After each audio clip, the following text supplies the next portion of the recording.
Prabowo Subianto lahir dari keluarga terpandang dan berpendidikan. Pada tanggal 17 Oktober 1951, ia lahir sebagai putra dari Soumitro Djojo Hadikusumo, seorang ekonom Indonesia terkenal, dan Dora Sigar. Akar keluarganya sangat dalam sejarah bangsa. Kakeknya, Margono Djojo Hadikusumo, adalah pendiri Bank Negara Indonesia atau BNI. Warisan ini menempatkan harapan tinggi padanya sejak usia sangat muda. Keluarganya tidak hanya terkemuka, tetapi juga sangat terlibat dalam kisah pembangunan Indonesia, membentuk pandangan dunianya sejak awal. Latar belakang ini memberinya lensa unik untuk melihat negaranya dan tempatnya di dalamnya.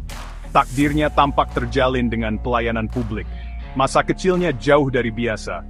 Karena tugas profesional dan situasi politik ayahnya, Prabowo menghabiskan sebagian besar masa kecil dan remajanya tinggal di luar negeri. Ia berpindah-pindah antara kota-kota seperti Singapura, Kuala Lumpur, Zurich, dan London.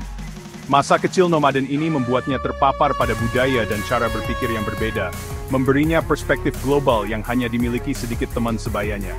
Ia belajar beradaptasi, mengamati, dan memahami dinamika internasional secara langsung. Pengalaman ini kemudian terbukti sangat berharga dalam kariernya, baik di militer maupun di politik, memungkinkannya membangun koneksi lintas batas dengan mudah. Itu adalah pendidikan duniawi yang tidak bisa ditiru oleh kelas formal manapun. Meskipun memiliki latar belakang kosmopolitan, Prabowo merasakan dorongan kuat untuk mengabdi kepada tanah airnya dengan cara yang lebih langsung dan disiplin. Ia kembali ke Indonesia dan membuat pilihan tegas untuk mengejar karier militer. Pada tahun 1970, ia mendaftar di Akademi Militer Indonesia di Magelang, sebuah jalur yang menuntut kekuatan fisik dan mental yang luar biasa.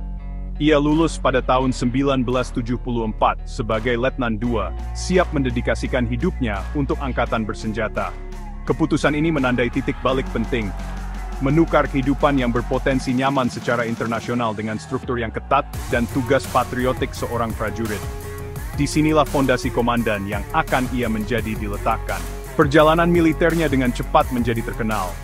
Ia tertarik pada pasukan elit, bergabung dengan Komando Pasukan Khusus Angkatan Darat, yang dikenal luas sebagai Kopassus. Unit ini diperuntukkan bagi yang terbaik dari yang terbaik, melakukan misi paling berbahaya dan penting bagi negara. Di Kopassuslah reputasi Prabowo sebagai pemimpin yang tegas dan tak kenal takut mulai terbentuk. Keterlibatannya dalam operasi berisiko tinggi, seperti kampanye di Timor Timur, menunjukkan komitmen dan kemampuannya di bawah tekanan ekstrem. Ia bukan hanya seorang prajurit, ia adalah seorang pemimpin yang sedang berkembang, mengasah kemampuannya di garis depan, dan mendapatkan rasa hormat dari bawahan dan atasannya. Kenaikan Prabowo melalui pangkat militer sangat cepat, ditandai dengan kepemimpinannya dalam operasi-operasi penting.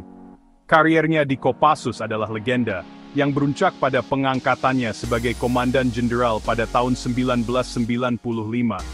Salah satu pencapaiannya yang paling terkenal adalah memimpin Operasi Mapenduma pada tahun 1996, sebuah misi berani untuk menyelamatkan sekelompok peneliti internasional yang disandera oleh separatis di hutan lebat Irian Jaya.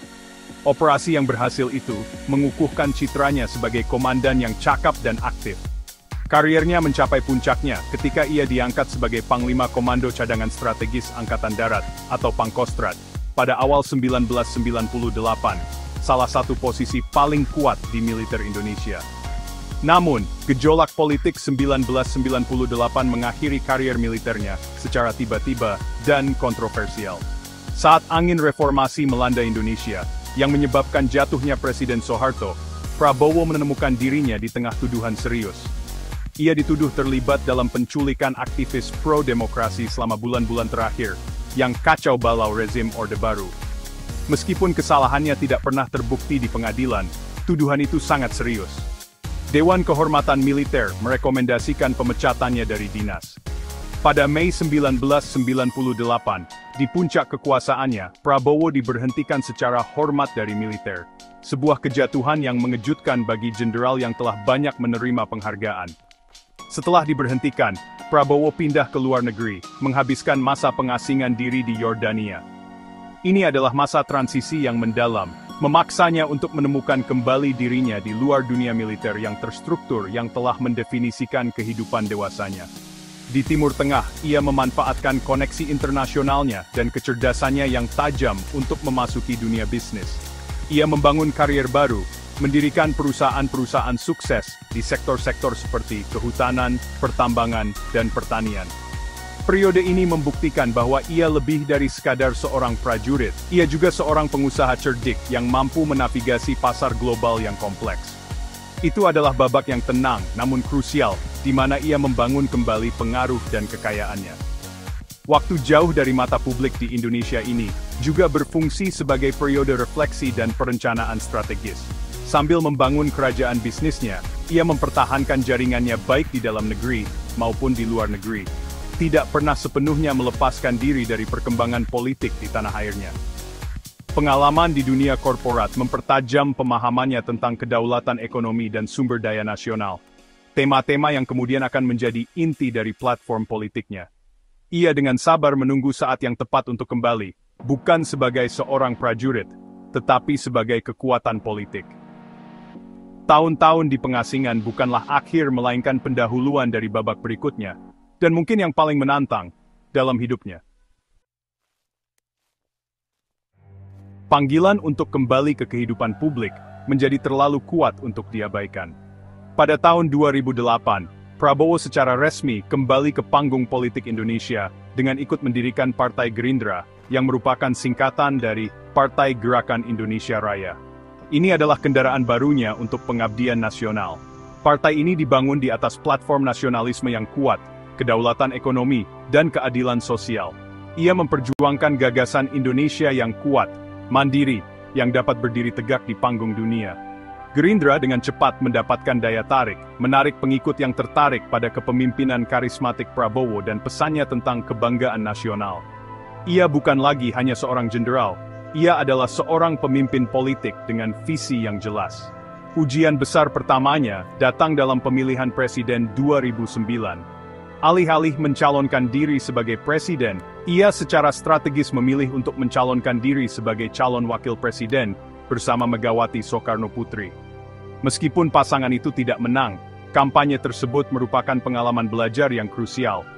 Ini memperkenalkan Prabowo kepada audiens nasional dalam konteks politik dan menjadikan Gerindra sebagai pesaing serius dalam politik Indonesia. Kekalahan itu tidak menyurutkan semangatnya.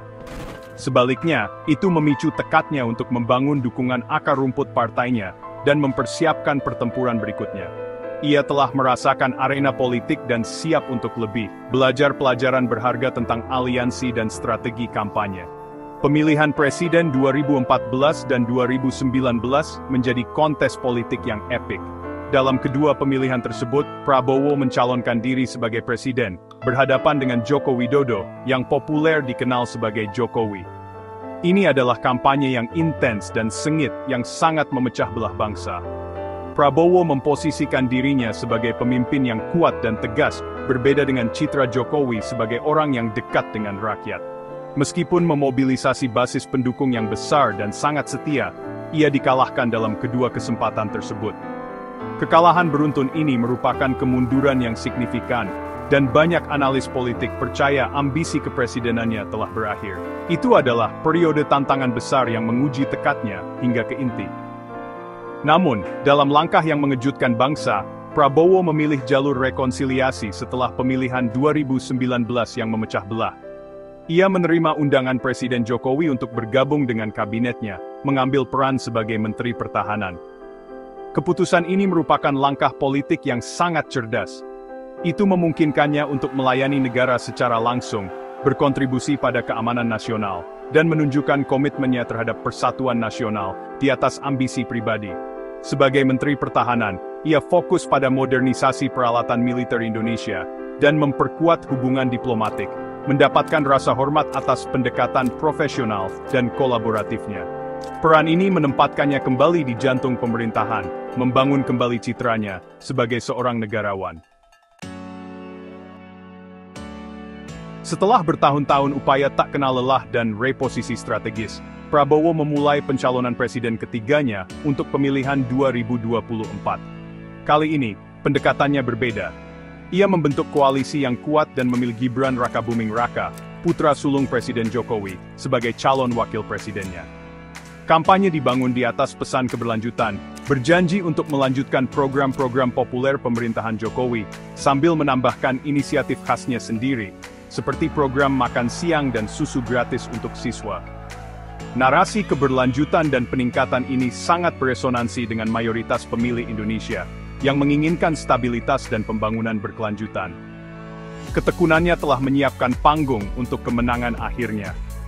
Pada tanggal 14 Februari 2024, rakyat Indonesia memberikan keputusan yang tegas. Prabowo Subianto meraih kemenangan telak dalam satu putaran, sebuah bukti popularitasnya yang abadi dan strategi kampanye yang efektif. Setelah puluhan tahun pengabdian, perjuangan dan ketekunan, ia akhirnya mencapai puncak kekuasaan politik. Pada tanggal 20 Oktober 2024, ia resmi dilantik sebagai Presiden ke-8 Republik Indonesia. Upacara tersebut menandai puncak perjalanan yang sama sekali tidak mudah, penuh dengan pasang surut yang dramatis.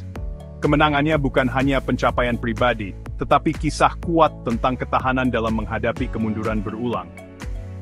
Sebagai Presiden, Prabowo mewarisi bangsa dengan potensi besar dan tantangan signifikan. Ia segera mulai membentuk pemerintahan koalisi Indonesia Maju yang luas, bertujuan untuk menciptakan lingkungan politik yang stabil untuk agenda ambisiusnya.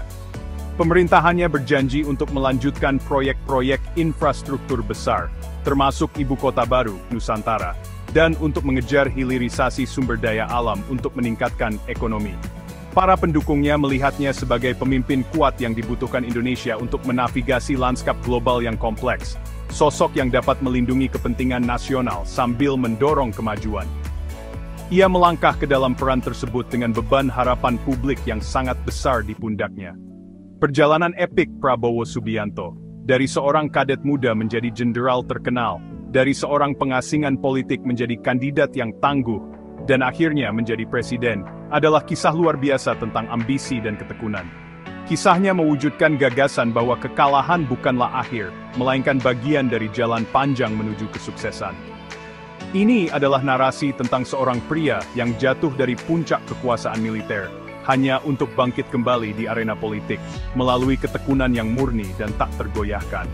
Jalan panjang dan berliku menuju istana kepresidenan, berfungsi sebagai pelajaran yang kuat, bahwa dengan keyakinan dan semangat yang tak tergoyahkan, bahkan tujuan yang paling jauh pun, pada akhirnya dapat